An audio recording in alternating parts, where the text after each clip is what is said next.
सभी दर्शकों को मेरा एक बार फिर प्रणाम।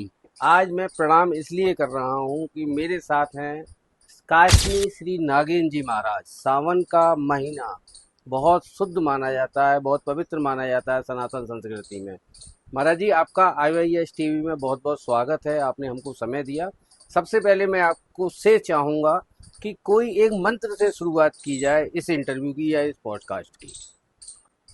जय श्री कृष्ण। सभी दर्शकों को राधे राधे। श्रावण नाम मासोस्ति शिवस्य प्रिय कारकः तस्मिन् मासे प्रकुर्वीत शिव पूजाम विधानतः। ये मास बहुत ही उत्तम है और श्रावण मास के इस पावन पर्व में माँ पार्वती ने शिव को पति के रूप में प्राप्त किया था और समुद्र मंथन में जितना सर्वप्रथम विष निकला था उस हलाहल विष का पान भी बाबा भोलेनाथ पान कर गए थे इसी श्रावण मास में। जी। तो समुद्र मंथन भी इसी में ही हुआ था और वर्षा ऋतु वर्षा रानी भी श्रावण मास में ही आती है। घनघोर रिमझिम मन भावन वर्षा। आषाढ़ के बादल तो दिखाई देते हैं पर बरसते नहीं, लेकिन श्रावण मास इसलिए उत्तम है कि भगवान शिव की आराधना और चतुर्मास में भी प्रथम मास श्रावण मास आता है। महाराज जी, सा से कितने नाम शुरू होते हैं? सावन, संत, संस्कृति, बिल्कुल ठीक है, और बहुत असंख्य अनंत नाम आते हाँ हैं। बिल्कुल। तो सावन का सा नाम से भी कोई विशेष महत्व है आपको लगता है? अब बिल्कुल सा माने शिव। यस। जो शिव सब श्रावण मास आता है और जिसने श्रावण मास में शिव की उपासना नहीं की जी, तो वो सबके समान है। बहुत अच्छा महाराज जी, ये लोगों को बिल्कुल नहीं हाँ, पता। बहुत अच्छा आप बोल रहे हैं। हमारे भारतीय सनातन संस्कृति में जी। हर चीज का महत्व है और हर प्रकृति का महत्व है, हर महीने का महत्व है और हम लोगों को हर महीने के उस ऋतु के मौसम के हिसाब से हमें कार्य करना चाहिए। जी जी महाराज जी, एक क्वेश्चन मैं आपसे पूछूंगा। आप युवा संत हैं, क्या हमारे युवा वर्ग को कहीं ना कहीं ईश्वर की ओर लौटने की आवश्यकता लगती है आपको? ईश्वर से युवा जुदा नहीं है, बस माया का आवरण उस युवा के ऊपर है। जी। उस माया के आवरण के चलते जी। युवा अपने आप को उस ईश्वर से अलग समझता है। जी।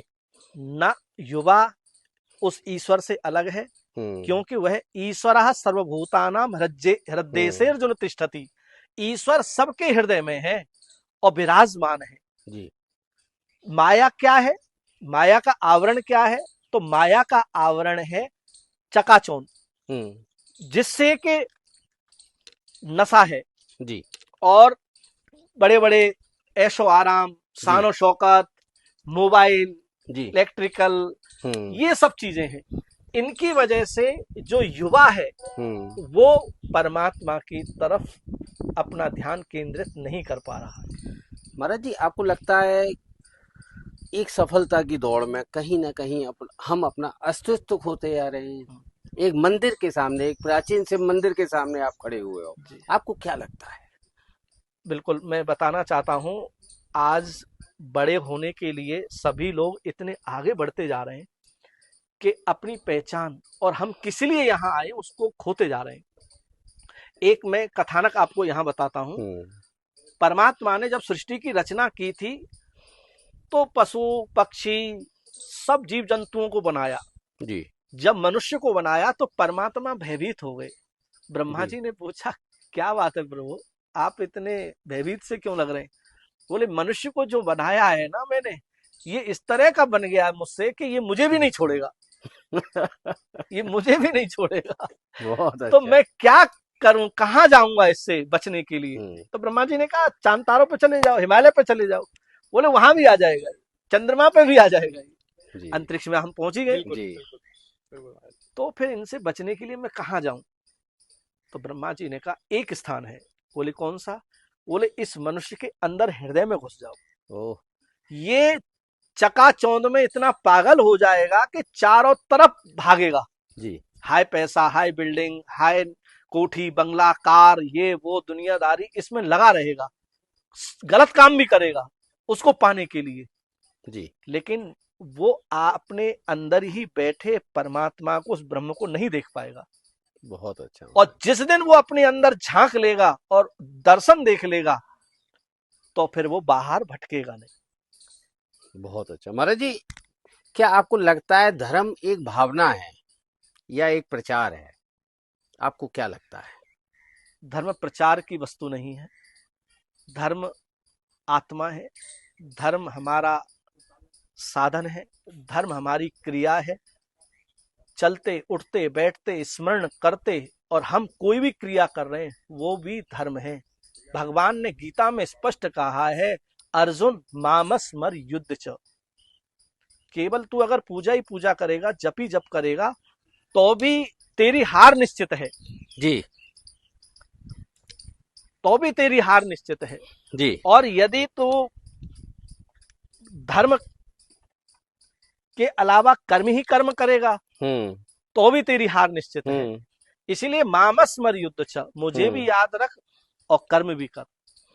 और जो कर्म धर्म समृद्ध होता है वो परमात्मा का कर्म बन जाता है, और फिर उसमें किसी भी प्रकार का कोई विघ्न भी नहीं आता है। तो इसीलिए हर कर्म जितना भी जो भी हम कर रहे हैं वो धर्म ही है, और धर्म अधर्म नहीं होता है। महाराज जी, आपको लगता है सनातन धर्म में कहीं हिंसा का स्थान है? बिल्कुल, बिल्कुल कहीं हिंसा का तो कहीं लेस मात्र शब्द ही नहीं है। अहिंसा ही परमो धर्म। हमारा धर्म अहिंसावादी है, और किसी भी जीव जंतु की हिंसा करना यही अधर्म है और यही पाप है। अहिंसा हमारे धर्म का मूल है। जी। महाराज जी, आपको लगता है कि एक इंसान आज के समय पे वो इंसान के रिश्तों से ज्यादा छवि में विश्वास करने लग गया है, परछाई में विश्वास करने लग गया है? आपको लगता है? बिल्कुल। इंसान अगर रिश्ता अगर किसी से रखता है, संबंध रखता है, तो उसका कहीं ना कहीं स्वार्थ है। हम्म। स्वार्थ भरी दुनिया है। सच्चा रिश्ता तो सिर्फ परमात्मा का है, उस कन्हैया का है। जी। बाकी के सब रिश्ते झूठे हैं। जी। कहीं भी किसी भी, चाहे पति से पत्नी का हो, पिता से पुत्र का हो, भाई से भाई का हो, कोई भी हो मित्रता हो, सच्ची मित्रता कहीं नहीं है। इसीलिए रिश्ते भी आजकल स्वार्थ के ही हैं। सच्चे रिश्ते तो कहानियों में और ग्रंथों में पुराणों में सुनने को मिलते हैं। यदि उनका आगमन अनुगमन व्यक्ति करेगा तो किसी प्रकार का कोई स्वार्थ रहेगा नहीं, और प्रेम ही प्रेम रहेगा। महाराज जी, एक व्यक्तिगत क्वेश्चन मैं आपसे पूछ रहा हूँ। क्या भक्ति आपको लगता है कहीं अब एक मंच का स्थान भी बन गई है? भक्ति को किसी के स्थान की जरूरत नहीं है। जिसका मन निर्मल है वहां भक्ति नृत्य करती है। इसके प्रमाण है, भागवत में कई प्रमाण है। जब तक आपका मन निर्मल नहीं होगा, अंतःकरण शुद्ध नहीं होगा, तब तक भक्ति आपके हृदय में हिलोरे नहीं देगी। भक्ति में किसी भी प्रकार का कोई भी मंच की आवश्यकता नहीं है, दिखावे की आवश्यकता नहीं। और जहां दिखावा होता है, जहां मंच होता है, वहां भक्ति नहीं होती। बहुत सारे संत महाराज जी, मुझे कहने नहीं चाहिए लेकिन मैं अपने शब्दों को माफी मांगते हुए, हम 1 लाख लोगों को भोजन खिला रहे हैं, हम 10 लाख लोगों को भोजन खिला रहे हैं, हम लोगों की इतनी बड़ी मंच है, लाखों अनुयायी आए हुए हैं। तो कहीं ना कहीं ये क्वेश्चन मैंने आपसे इसलिए किया। मैं बता दूं आपको, भक्ति में और भोजन खिलाने या दान में इस हाथ से दे दिया और इस हाथ को पता ना चले, वो ही दान माना गया है। वही भक्ति श्रेयस्कर मानी गई है। उसी को श्रेयस्कर कहते हैं। जो दिखावा करे तो वो भक्ति काहे की, वो दान काहे का? वो तो एक दिखावा है, वो भक्ति नहीं है, वो दान नहीं है। जी। महाराज जी, आपको लगता है कि ईश्वर या भक्ति या भाव सुविधाओं के अनुसार बदल सकते हैं? जो भक्त भी होते हैं वो भी प्रयास कर रहे हैं आजकल ईश्वर को बदलने का सुविधाओं के साथ। आपको क्या लगता है? देखिए, प्रकृति को न कोई बदल पाया है न बदल पाएगा।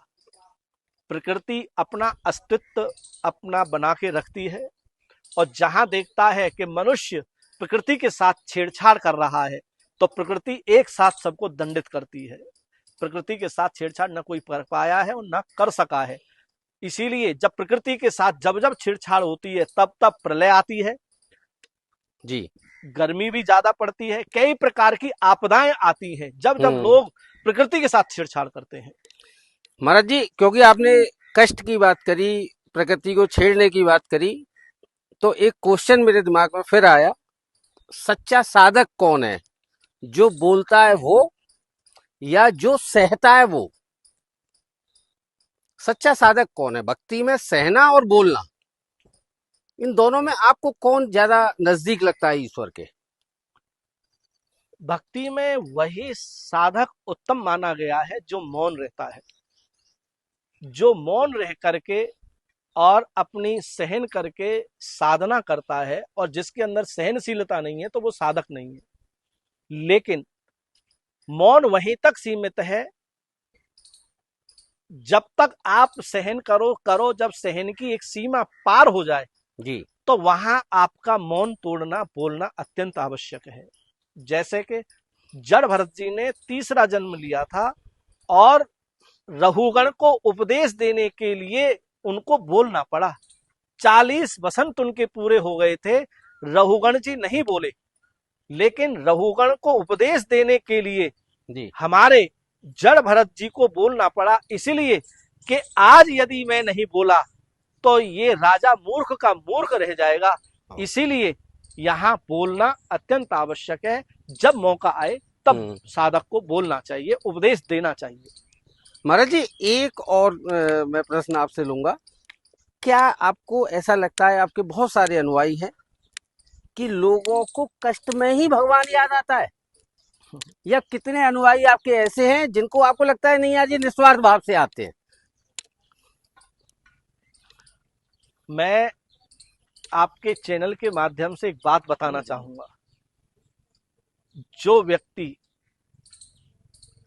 मांगने जाए और अपने कष्ट के निवारण के लिए पूजा करे, तो वो जी। भिखारी माना गया।